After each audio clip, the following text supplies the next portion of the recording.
Oh, okay, fine. So if you can remember, we're discussing the law of antidiuretic hormone in osmoregulation. So I said that once your blood has got less amount of water,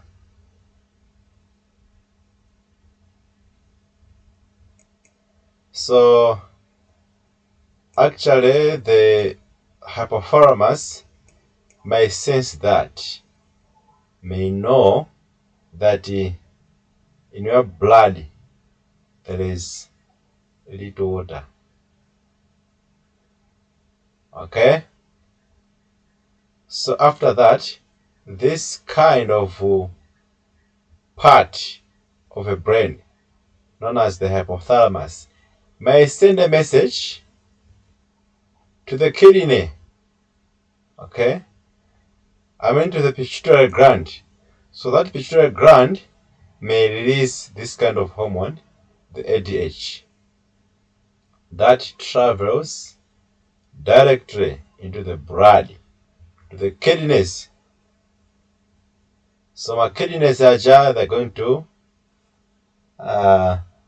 make the collecting duct, the loop of Henry, to take more water back into the blood from the glomerular filtrate. Okay, so this is what I was trying to say. So if I can ask you to describe just like a point, I think imwena mulimenga lichonchi tawalengana Gladys.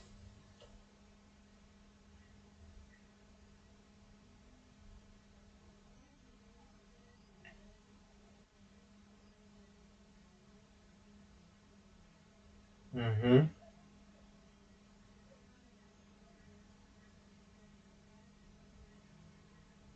Mm-hmm. Mm-hmm.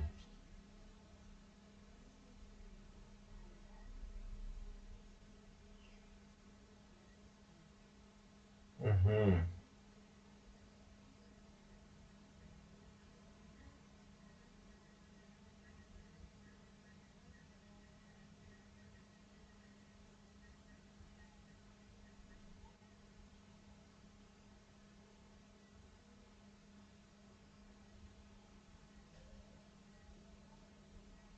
Okay.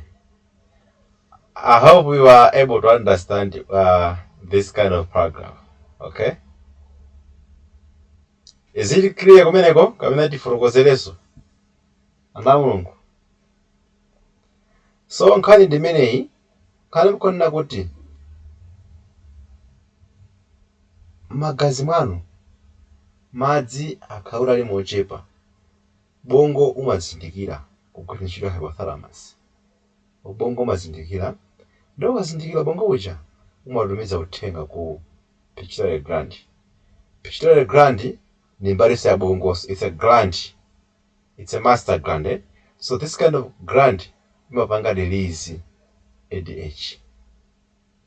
ADH ijamaenda kuenda magazi kukafika kuma kidneys. Kumene kuja imakapangisa kuti ma collecting ducts aja, ma loop of Henry mukwadza wasaja akhale permeable to water. Tikati permeable ndekuti tione kuti like kuti imalile kuti kutsakula phako kuloke madzi okhanda amene aloyemo. Okay, that's big permeable ni kutsekula kulowa, allowing. Okay, kutsekula mphako kuti madzi aduse. Tikati semi permeable half permeable ndekuti it chooses what to pass through and what not must pass through. That's why it's semi permeable. Okay, so permeable, that means it's just allowing ingupanga openings mphako omabo kuti madzi alowe. So madzi akuchokera muti, akuchokera mafiltrate aja kuchoka amene muja kubwereranso magazi. Ndero zikatero zipangetsa kuti mkodzi umene mungakodze ukhala wochepa chifukwa kuti madzi ambiri achokamo mmene mucha ndiye makhala madzi wochepa makhala masotsi machani. That's why we're calling it as a result the body saves water and the urine produced becomes smaller in volume and more concentrated. Tikamati more concentrated ndi kuti mkodzi okhathamira ofiira uja umananga kuti I think munthu ndi I think mnaonapo cause umenewe ona kuti mwina one kuti I think wonde ndiwone kuti like ngani uri bwanji mwaidole okala kwa sort of think kala inde so white kwambiri one I think wende kala yake ndi deeper than papa kankozana kwa white ona kuti I think mwina mulibe zambiri. Yeah, I think I'm considering what you're doing. Okay, more a minute.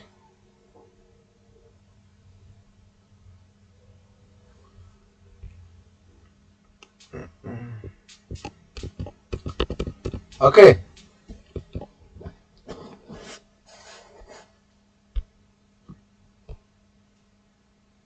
So that's what I'm trying to say. So we also did what you call the law of aldosterone. Aldosterone.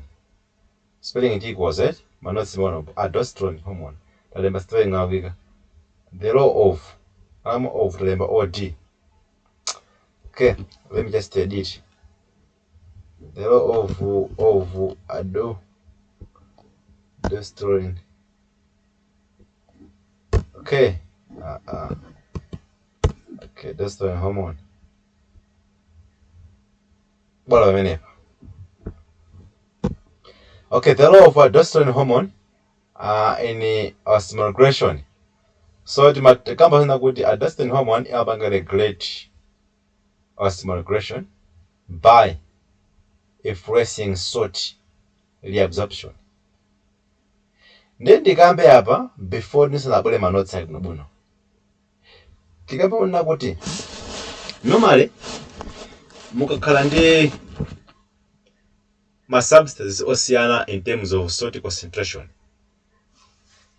Tikambe kuti you are having a substance that is having a lot of salts and the other substance that is having fewer amount of salts. Like it's having more water.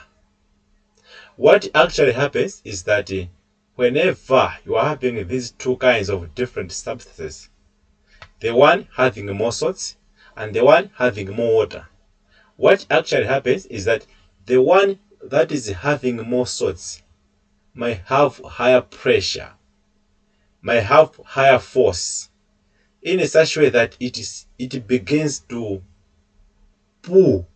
Okay, it begins to take the other substance that is having less salts, meaning it is having more water.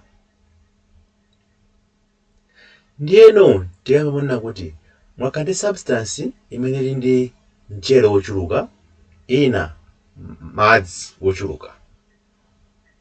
Siyakhala poti zipoyandikana zinthu zimenezi.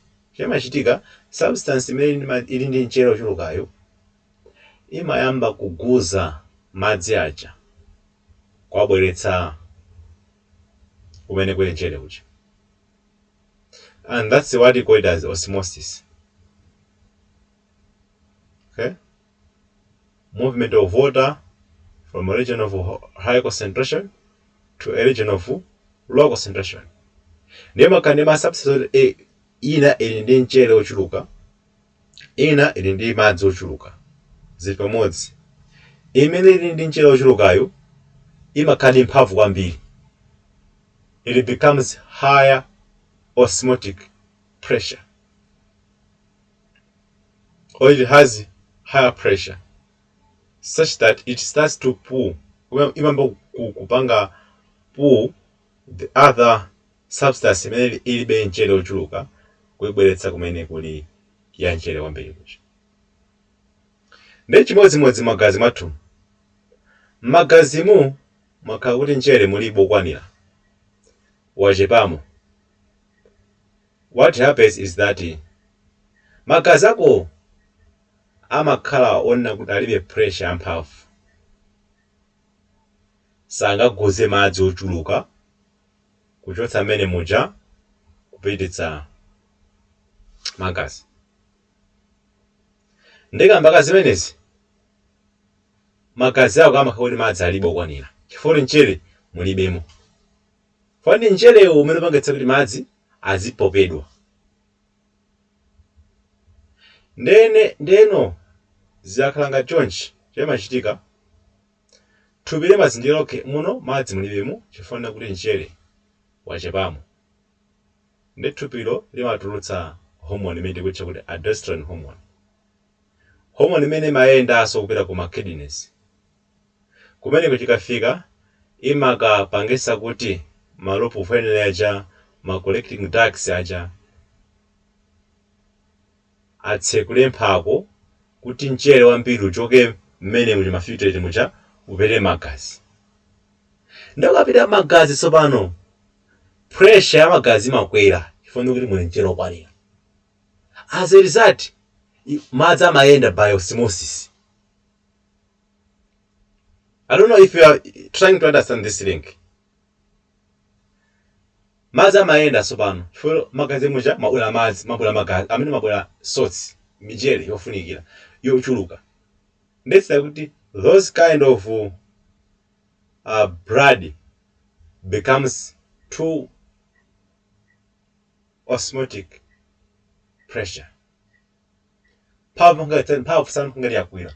Ikakwira mazapeza kuti okay ikupopa ikutenga madzi tsopano kuyenda because it's like mbali naye mchere ochuluka, mbali naye madzi ochuluka. Ndiye madzi amayenda kutsatira kumene kuli mchere kucha. That's why we call it as the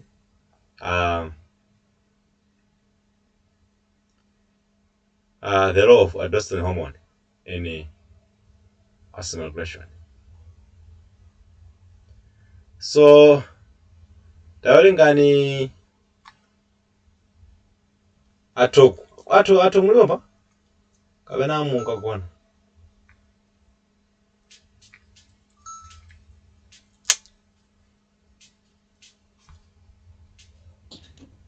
Palitoka pa?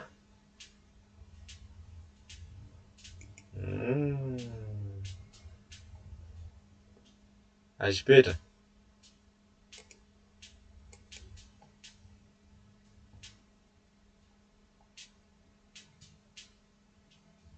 Kumantu mugankula? Water. Yes. Tawalingana Nathan. Like a point up. Tikuli ba?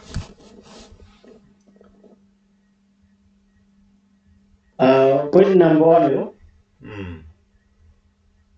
Low sodium or low blood pressure is detected in the body. Yes. I don't know Zarua.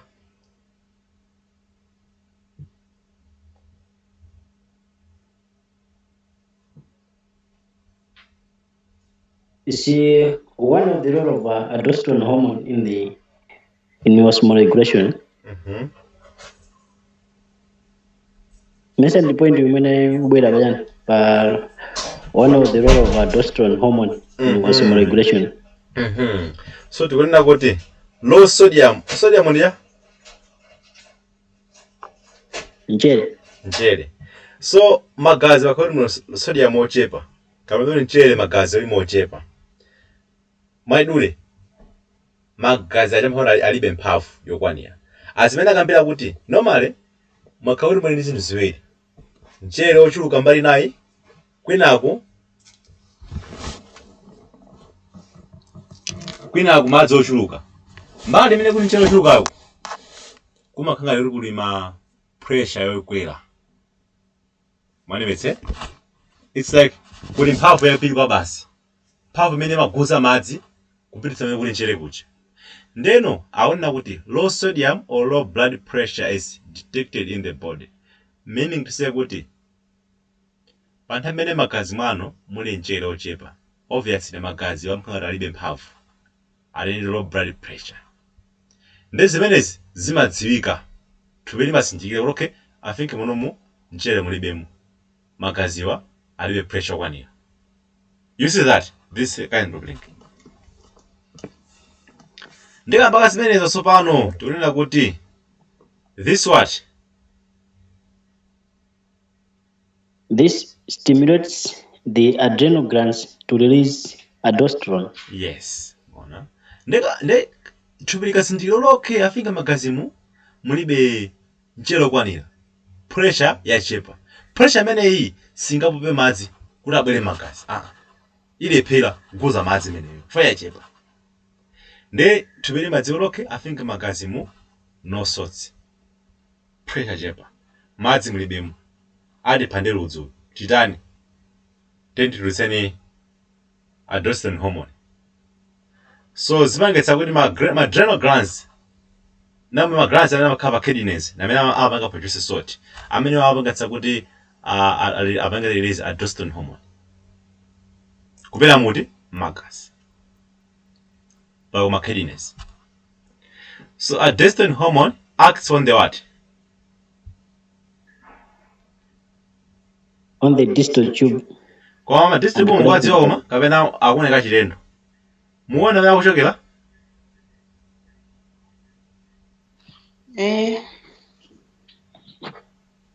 Panefoni paja mapatsi amene alipo. So aldosterone hormone uyu amayenda akupita kumene kucha kuma nephrons pamapati ma distal tubules and ma collecting ducts. Akati amatani. It causes what?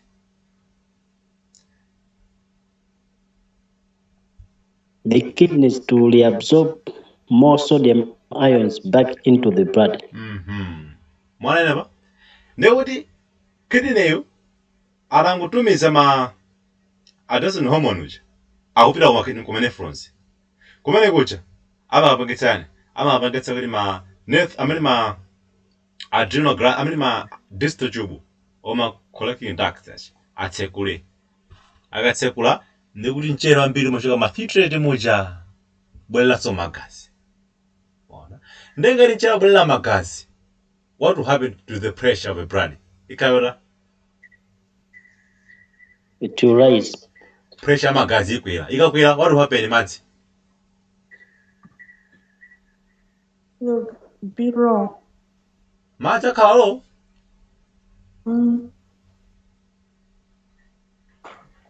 Nala amene timundulutse.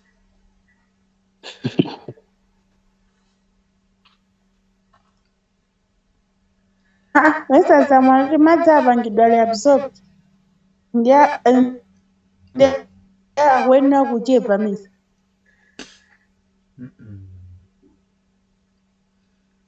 Nafa ndafotokozani mchichewa.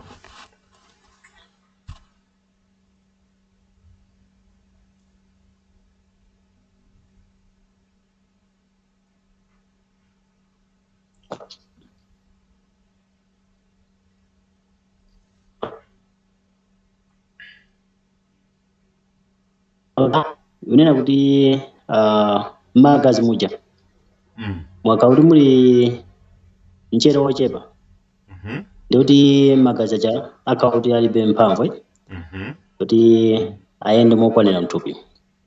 Kuti apope madzi. Kuti atenge madzi abweze magazi. So ndikuti blood pressure ikachani ikalo. So ikapangidwa yakauti low, so thupi limapanga detected. Ikapanga detected ndikuti point number 2 inena kuti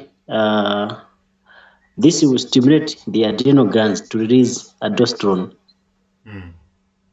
So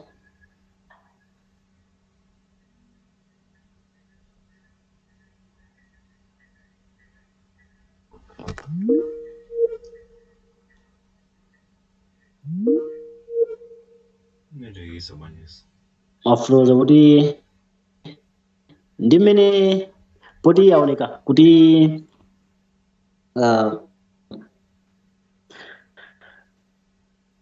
blood pressure is very low. Ndeuti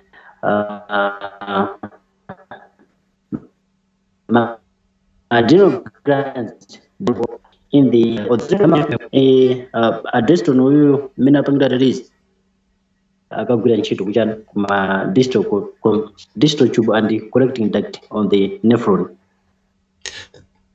Point number 4 lene kuti this causes the kidneys to reabsorb more sodium ions back into the blood. So fonena kuti aldosterone wagwira ntchito ndekuti sodium uja will be what will be absorbed. Ndekuti khanga kuti apanga chani apopedwa kuti alowe chani magazi sopano. Ndekuti magazi aja akhala ndi chani akhala ndi mphamvu sopano yoyenda. Okay, my Gladys. Wini. Kandi mwive sisi. Ndikumva. Kandi ndiya kuti pazindu zimwe zimene kankhula apa. Kandi wena kuti mwakande substance mwakande ma substances awiri amene kwina kuli high salt concentration kapena kuli high sugar concentration. Let's say kuli sugar wambiri kapena kuli mchere wochuluka. Ndiye mukani mbali ina imene kuli madzi ochuluka, kulibe mchere ochuluka, kapena kulibe sugar ochuluka. Just madzi basi ambiri. Zikakhala chonchi, what happens is that mbali imene ndi mchere kapena sugar ochulukayo ibakhani mphamvu zambiri, ibakhani pressure yochuluka. Pressure imene iyi imapangitsa kuti madzi awa ali mbali inayi ayambe kuyenda apite kumene kuli mchereko. Kale mwaifaka ubalo umene uwu ndimene tikuuza papa. So chimodzimodzi m'magazi mwanu mwakhala kuti muli mchere wochepa, mwachidule muli mchere wochepa madzi mwe tikuzori muna madzi achepa amuna madzi mwe ali moso mwina ena kamungana kake mchere koma uli mochepa.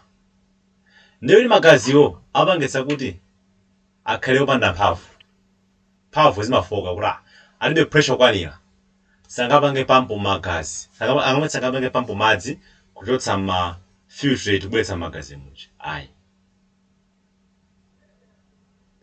Ndeka mpaka zimenezo tupeli madzi umumu mchere ulimo ochepa magaziwa mphamvu alibe sangatenga madzi okwanira lechitani ubongo uja umatumiza amene ma adrenal glands akukidine kuja amatulutsa hormone imene tikutcha kuti aldosterone hormone imayenda kupita kuma nephrons. Kuma nephrons kuja imakapangitsa kuti itenge mchere wambiri mafiltrate muja manepetsaka ikatenga mchere wambiri imene muchamo bweretsa magazi. Ndengati magazi mabwera mchere wokwanira ochuluka nditi pressure chamene pachame inaliyocha paija ikwera tsopano. Ikakwera zimangitsa kuti madzi ambiri ambe kuyenda tsopano kondola mchere uja ndira abalasa madzi water level amene kuja.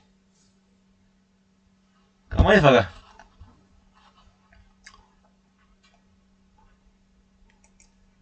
so actually we are talking of all these things. So this stimulates the adrenal glands to release aldosterone hormone. So aldosterone hormones on the acts on the distal tubule and the collecting duct of the nephron. So this causes the kidneys to reabsorb more sodium ions back into the blood. So water follows the sodium, increasing the blood volume, the blood water level. It also causes the kidney to excrete more potassium ions into the urine. Okay, so point you turn up number 5 people. Kwinako, just addition. Kama atala fusi mtofolowoza. kapena inuwo nzidakupitani kumazere. Can you explain? Yes. Ikumva koma yando mabalika babang'ono kena pake. Bachi, tawalengani ya gradless walengani mene. When the body detects low sodium levels or low blood pressure, the adrenal glands releases aldosterone. This hormone acts on the distal tubule and collecting dirt or the nephron, causing the kidneys to absorb more sodium back into the blood. Water follows the sodium, increases blood volume and weight. So ziwiliba. Okay, abapandamisa komano pamene pamandibalalisa ndipo kuti munafunsa funso lija kuti what will happen to water level nde ndimene ndinabalalika kuti nde water level apapa tinene kuti ine nayankhula zoti itsika ifuna ndimaona kuti water ipanga follow sodium uja nde munanena kuti ayi inejo sindimamvesesa kuti water level nde apapa ikhala bwanji. Aha, ndia water level ita? Water level ita?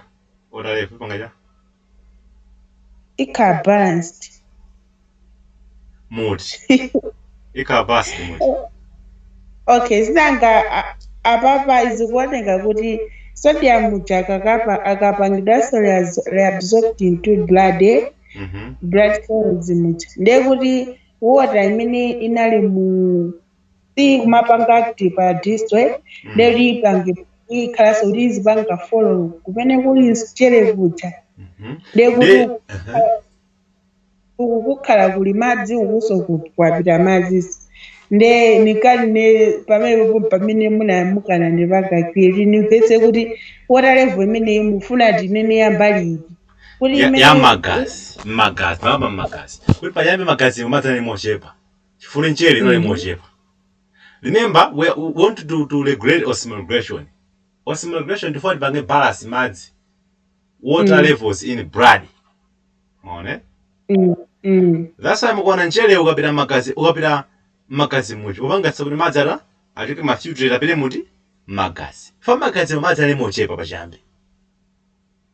Nde chimene chikupangisa blood to have low pressure ndio imene ikukhala ikupangitsa ndio kuti fa michere yachepa ndi madzi sakupitamo. Makamba kuti chinthu chakati madzi chakati mchere ochuluka chimapopa madzi ambiri. Chimodzimodzi mwaonga plakati kwa osmosis ku biology amali mtenga irishe mamucheka kumwika madzi wina maika malo nena kuti kuli chani nango mucheka chiramo mchere pamwamba pakipo. All those things that is what I'm trying to say. So mchere magazi ukachepamo mapangitsa kuti magazi akhale a pressure chepa.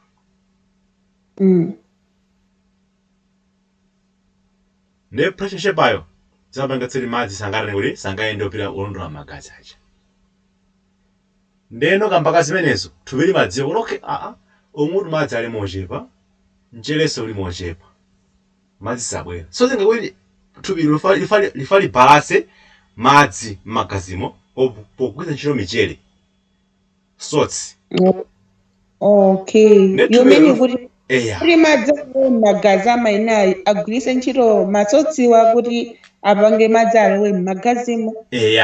Basi tubiri lufana ngweze michere basi. Okay, timangazo kuti magazimu mukhale mchere makhala mchere basi madzi abwera okha automatically. Okay, alwandi ndakumvisisa. Pamene ADH uja yekha arangotuluka yekha basi apagasire madzi abwere. Arangopita kuma nephrons amangotsakula mphako basi kuti okay madzi achoke mafiltrate apite muti magazi directly without using masalts. Pamene aldosterone akufuna kuti okay magazi madzi mulibe mwecho okay bwana mchere madzi nekuti obviously mchere mulibemo ningopanga zoti ndibweretsemo mchere magazimo basi madzi okhani kuti alondora mchere.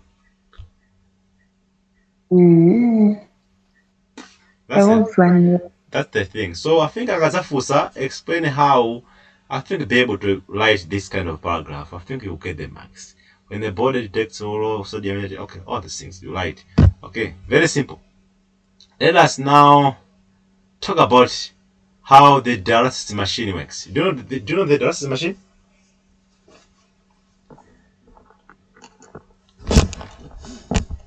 Do you know the dialysis machine? Yes.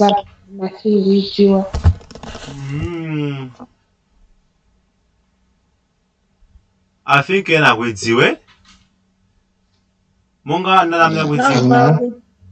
Yes. Nathan. Yes, Nathan. I think you do know this kind of machine, right? The dialysis machine. Yes, of course. Even Chisomo with you. Kwani mukudziwana eti. Yes, Chisomo. Do you know this kind of machine? Yes, I know dialysis machine. Yes, I think you have also helped some people using the same machine, right? Yeah, of course, I haven't used it directly when I know how it works. Functioning, my indications. Yes, okay. That would be great. So I think class series carbon would have people who are experienced enough, so they will be giving some points to add up. Okay, so actually, I think you have known people having difficulties with the kidneys, right?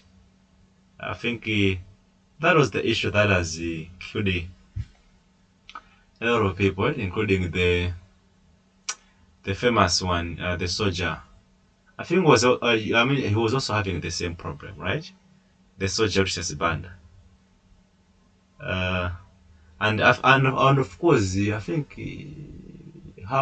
his brother, Popanda. I think Popanda is also having the same issue of kidneys, right? Yeah. So actually, it's just a machine. In case your kidney is failing to remove the wastes from the blood, so actually, because those wastes are dangerous, you can't keep urea in your blood, you can't keep uric acid in your blood, you can't keep ammonia, you can't keep all those excess salts in your blood. They are going to kill you. They can kill you. So actually, our creator in heaven gave us this kind of natural machine. Okay. Yeah, we have this kind of machine in our body, which is a kidney. So a kidney, it purifies the blood, it removes the nitrogenous waste, it gets rid of all those kind of wastes like the urea, the uric acids, the ammonia, all those kind of things out of your blood. Minus that, I think you can die. But in some cases, it can happen that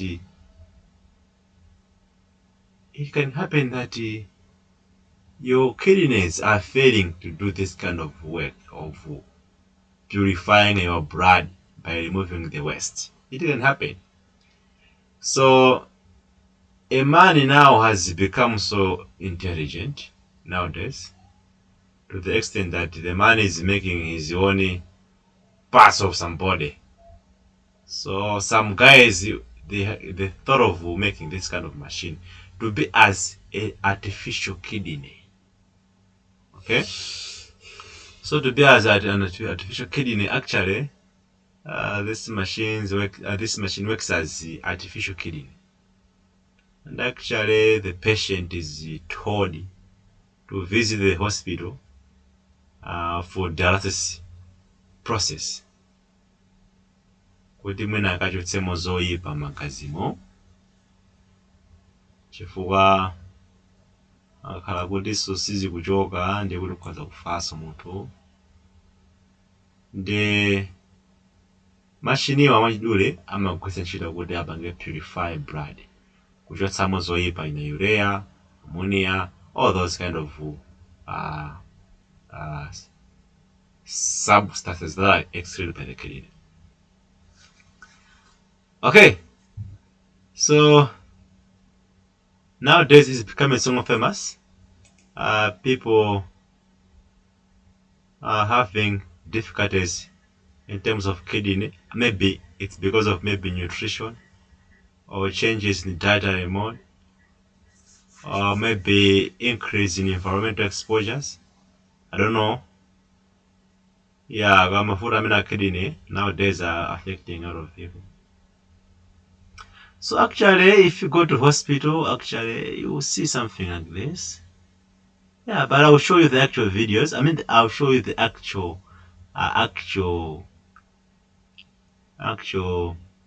diagram. But at least it looks like this one. But I'll show you the actual one in the hospital setting with a patient on it, on how it operates. But just for the sketch diagram, maybe you can just draw like this one. So imakhala ndi mwaidule ngati zimapaipi, okay, ziwiri. So mwina muni chimashini lusunga chione, koma it's just a sketch diagram imene mkuona apa ina number 2. Isi kuti feringa ine kuti ndimene makhalira, koma it's just a sketch diagram. Ndi nthambozi zimatuluka mpaka nakwinaku. Ndi mwachidule tikapenda kuti ziwiri nthambo ziwiri izi machuba awiriwa na amene amalumikiza pamitsempha ya munthu. I don't know kuti mapanga banja ina Nathan, mapanga banja ayina kweli malumikiza achani zimakhala banja mmaika mitsempha anje nangafe wonse timazidziwa zinthuzi.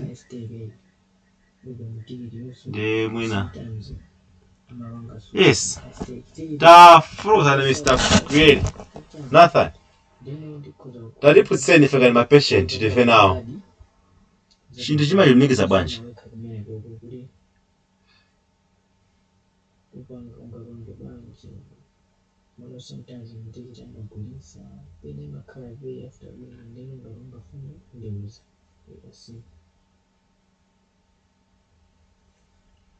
Hello.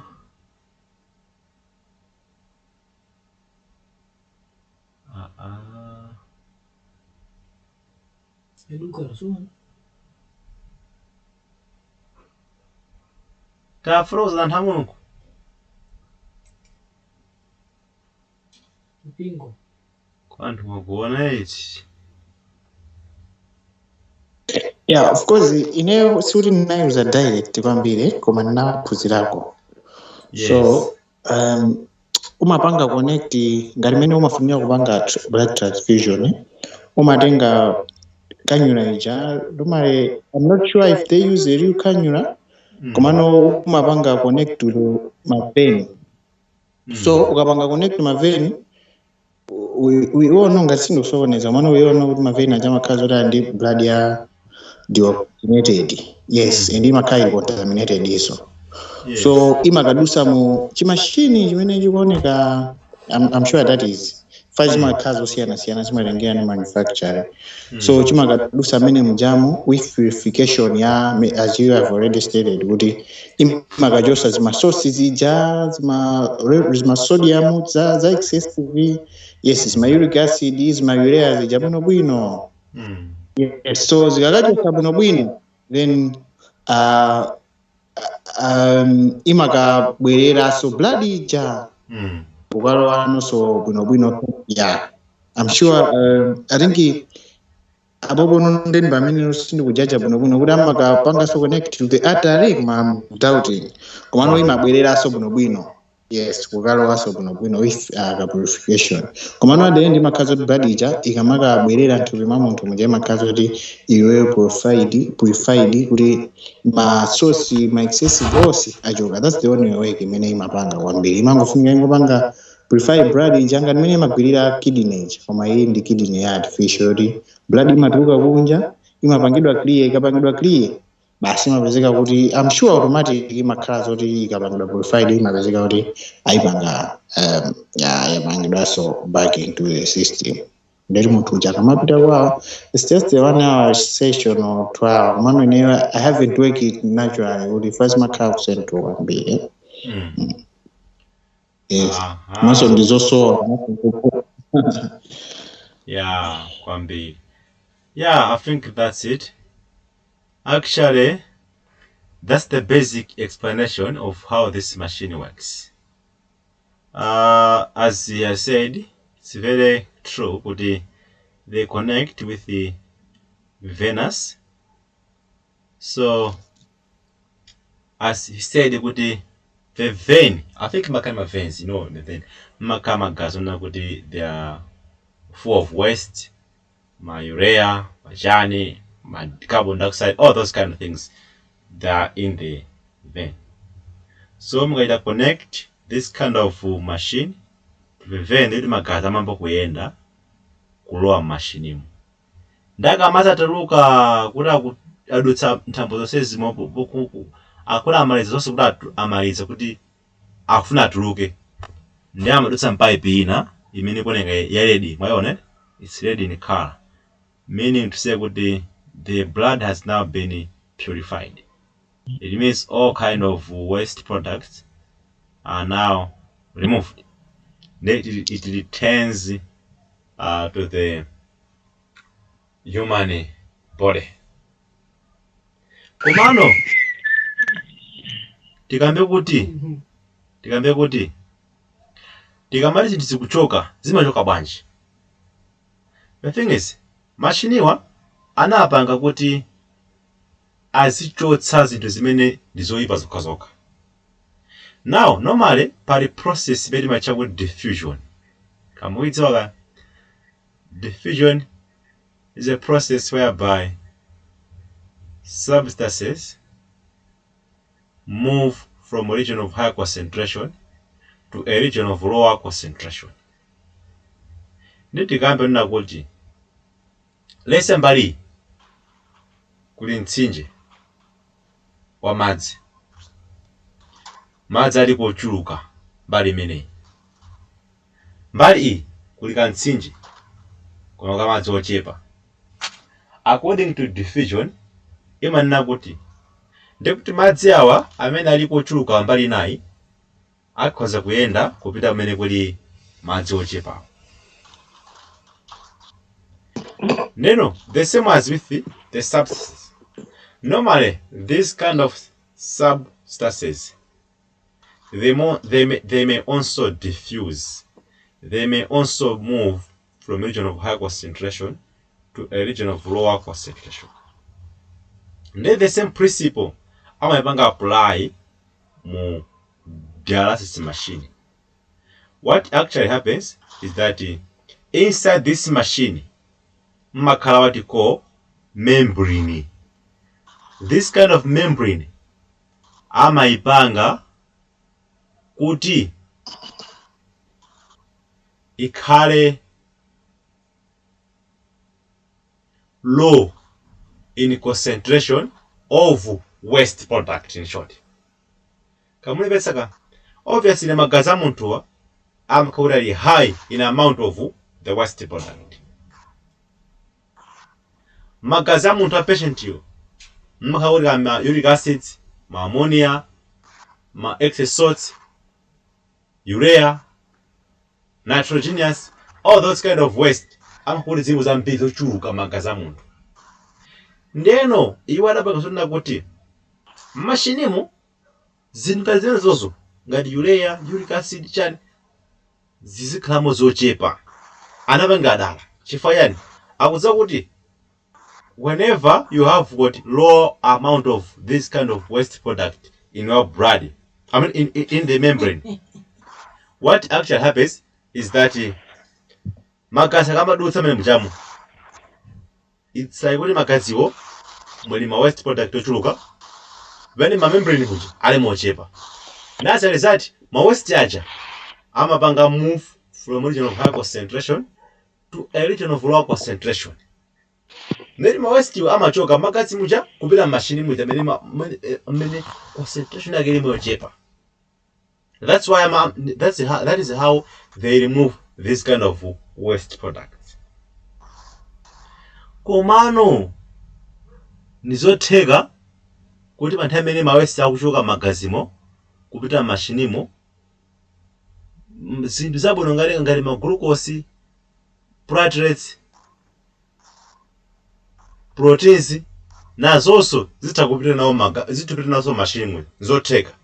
Ndiye munthu atapeza kuti opita kuja kupanga atende machine amene wawa nkupeza kuti glucose wachokamo, ma proteins achokamo, nzothekaso.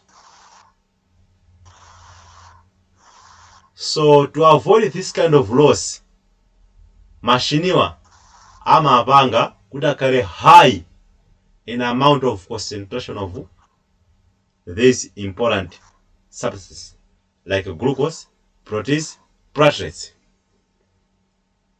Kamkhani mwimvetsaka. So machiniwa amapanga kuti concentration ya zinthu zabwino zimene thupi limafuna ngati glucose, ma proteins, ma platelets, these nazo zofunikira. Concentration yake ma membrane ngati pa machinimo ikhale high. Cholinga apange prevent diffusion of important substances from the blood to the machine as the machine is passing through.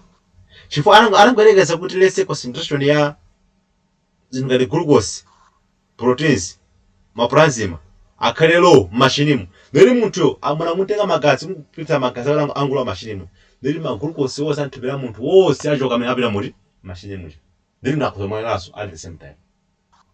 Then they make sure kuti these kind of concentrations they are kept constant, just as the same as the blood. The glucose, ma proteins, ndizina zonse zofunikira amazipanga kunena kuti amount yake yofanana, amount imene ili magazi ikhetsa yofananaso ndi amount imene ili muli kodi machine muja. Cholinga pasapezeke diffusion. For diffusion kuchitika unless mbali nayi kuli zambiri, mbali nayi kuli zochepa. Namangopanga zina kuloke magazi moka ndi imene mukhale low concentration ya ma waste. Cholinga ma waste achoka magazi kupita muti machine. Koma zinthu zofunika zokhazo amaletsa. Ndipo yamba munthu asanapange go through this kind of process amene amuyeze kaye sugar. Ayeze amount of glucose magazi moja. Ayeze amount of any kind of important substance ayeze mulingo wake. Ndakayeza pakati kuderoke munthu afinga sugar level yake pakuti. Ma glucose yake makuti, ma proteins yake makuti. Majani zonse zofunika zathumira munthu amaziyeza okay zilipo mulingo wakuti. Ndiye machine aja amapanga adjust. Cholinga kuti akhalese ndi same concentration ya zinthu zofunikirazo ngati meso ili magazi. Lese magazi timulekeza kuti okay magazi concentration ya sugar ili 4. Ndili apangaso zotheka kuti machiniso concentration ya sugar ikhalenso 4. Fana ngosiyanitsa paka diffusion. Mone? Let's say kwina chingugwera kuti chichepe paka diffusion. That would be a mistake. Mone? I don't know if you are getting me.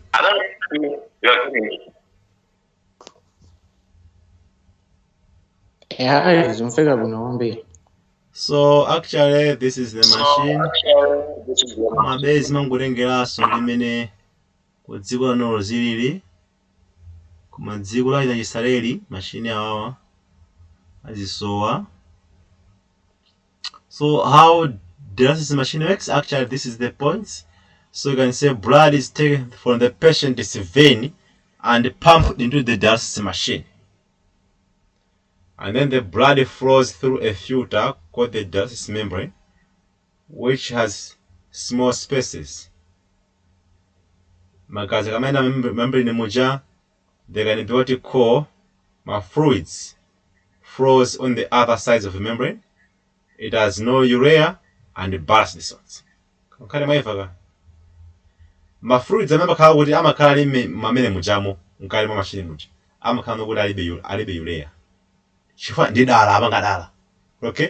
Makuli urea mulibemo ndikuti magazi urea amene ali magazi uchi achokamo by diffusion. Azibwera muti machine muja. Urea and excess salts diffuse out of the blood through the membrane into the diarrhea because of concentration differences. Zikusana mulingo. Ndi urea ndi zina zoyipa zimachoka magazi muja kupita membrane muja machine. Komano ma blood cells, ma proteins aina glucose osyacha amakhala magazi. Why? It's because before doing this process, they make sure that these concentrations are the same. Okay, so clean blood is pumped back into the patient's body after waste has been removed. So the process is this process that restores the correct balance of water and salts when the kidneys are not working. Okay, that's not the necessary point. My point I would trouble power. So actually, you can just see this kind of patients attending the session. Okay. And this is yeah, so actually tenders zoti people are suffering with. And then many uncle one ali hapa. So actually it's something that we should not feel proud of.